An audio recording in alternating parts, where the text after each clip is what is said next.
Are you planning your silks routine? And don't know where to start? Because in this video, we're going to explain how we like to plan our routines and then share some routine tips. To start planning a routine, you first gotta pick a song. A lot of times in the beginning we pick songs based on the lyrics having to do with aerial silk. So we would choose songs about flying, soaring, climbing, that sort of thing. Or just your favorite song. Or so a song that has a really good beat and has some dramatic drop points. Woo!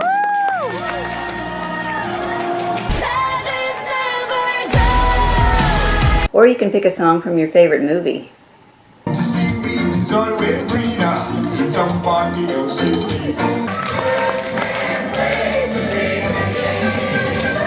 So it's very easy to start with a song. If you don't have a song, that can be a struggle. So, the next thing to do is you gotta pick what moves you want to put in the routine. I like to make a list of moves. Sometimes I'll pick things that I haven't put in a previous routine, or just some of my favorite moves that I'm really good at. You don't want to pick stuff that you are...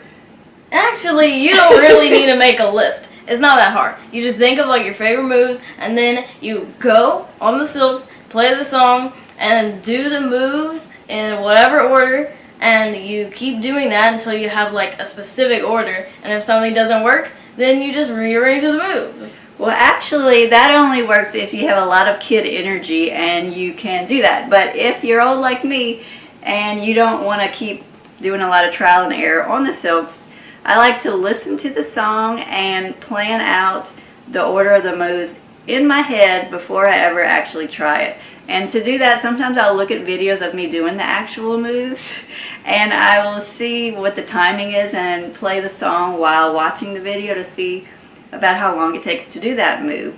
And then I'll plan an order. I'll listen for drop points and good hold your pose points. And I like to kind of choose the drop points first so that I know what I need to put in between. And then I can go and try it and see if it works out and adjust as necessary. Well, you can do that really long, but mine is better.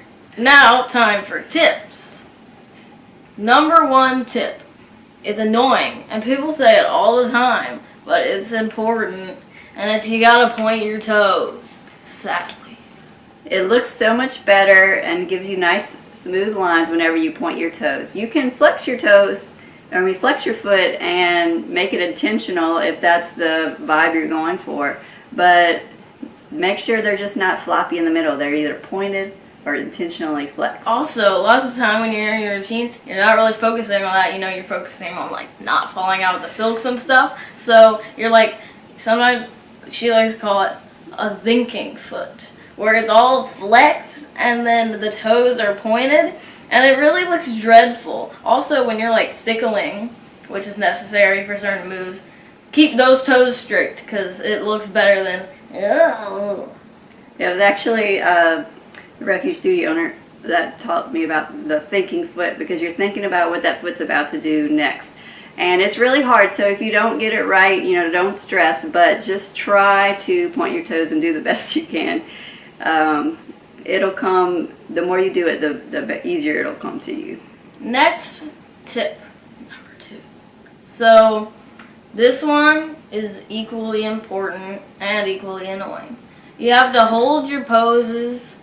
It's necessary.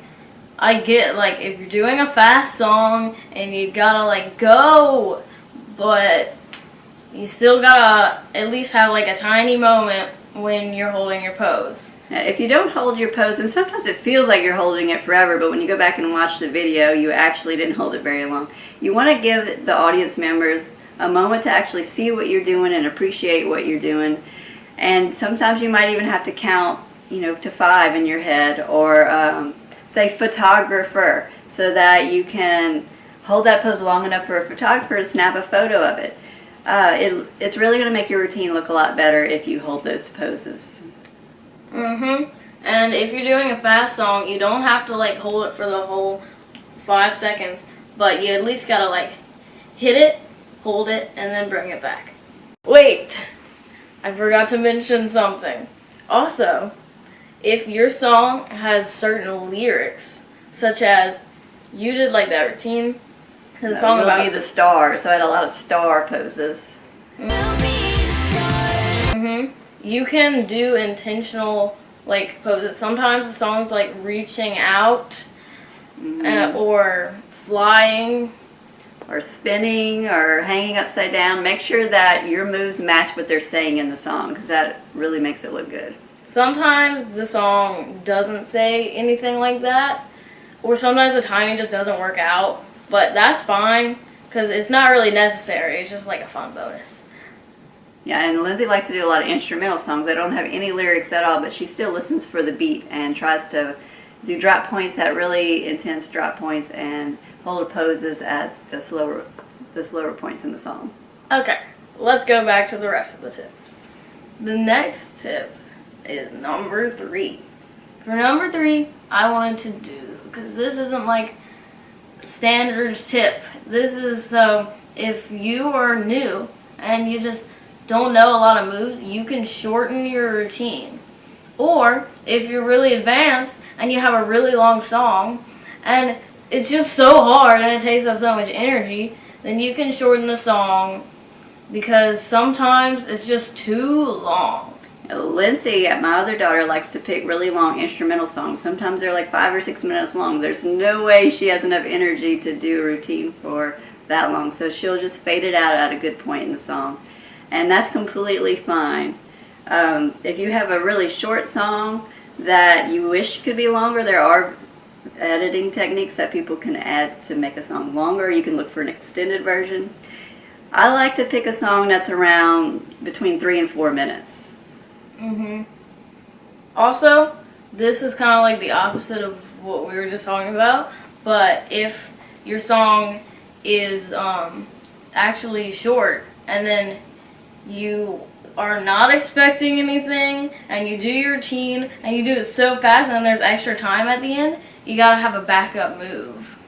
Yeah, a lot of times that adrenaline is pumping on showcase day and you get through everything a lot faster than you practiced, and so it's good to have some sort of backup plan if that happens. Next one, tip number 4. This one is really annoying. So you don't have to, but smiling in a routine can make it better. I don't mean like smile the whole time, because that's too hard, and frankly, sometimes you just don't want to smile. So what I kind of am trying to do is when I climb up the silks, I'm just meh, but then when I'm holding my pose or reaching out or whatever, I try to smile a little bit, like looks better than... You want to connect with the audience, draw them in and think about your facial expressions. It's usually the last thing I do. Sometimes I don't even think about it till showcase day because you're just trying to breathe and get through the routine and it's hard to think about facial expressions. But they do really make a routine better if you're connecting with their audience. And if you're smiling, if it's a dramatic song, maybe you're not smiling. Maybe it's more like, an angry pose. But just be intentional with your facial expressions. And now last, and probably least honestly, is take a bow. Everyone knows that. But also, sometimes I do my routine, it's showcase day and everything, and then I'm done. And then I'm like, oh yeah, I have to bow. And then I don't know what bow I'm supposed to do. There's so many options. So think of your bow ahead of time. Yeah, practice your bow. You want to have that nice ending pose so everyone can applaud for you and you can celebrate a routine well done.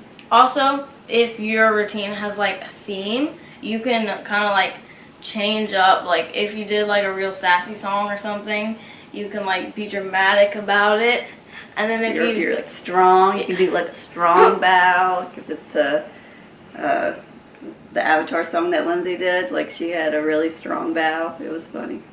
So good luck on planning your routine, and we hope it goes well, and I hope this helped.